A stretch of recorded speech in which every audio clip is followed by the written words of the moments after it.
ఖచ్చితంగా దానిపైన లోతుగా అవగాహన తెచ్చుకుని ఇన్వెస్టిగేషన్ చేస్తారు. ఇప్పుడు గోడౌన్ యాజమాని ఎవరైతే వారి మీద కేసు పెడతారు, కానీ కొత్తగా మేము రాసుకొస్తాం ఆ పేర్లు చెప్పండి. ఎందుకు పెట్టారు మీ భార్య పేరు మీరు అసలు ఆ గోడౌన్కి? మీరు ఆలోచించుకోవాలి. అది ప్రజా జీవితంలో ఉన్నారు, ఒక బాధ్యత గల పదవిలో ఉన్నారు మీరు ఎందుకు అట్లా చేశారు? దాన్ని మీరు ప్రశ్నించుకోవాలి. ప్రభుత్వాన్ని కాదు ఈరోజు ప్రశ్నించేది. ఎవరిపై? ఆ యాజమాన్యం పైన కేసు పెడతాం.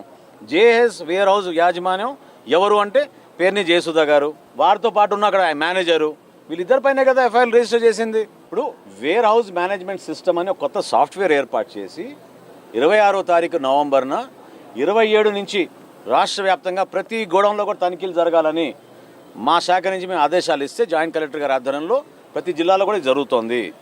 తూర్పుగోదావరి జిల్లాలో కూడా మీరు చూశారు, 2-3 చోట్ల జరిగిన విషయాలు. నంద్యాలలో చూశారు. అనేక ప్రాంతాల్లో మాకు మొత్తం వివరాలు తెప్పించుకున్న తర్వాత తప్పకుండా ఈ వివరాలన్నీ కూడా మీ దృష్టికి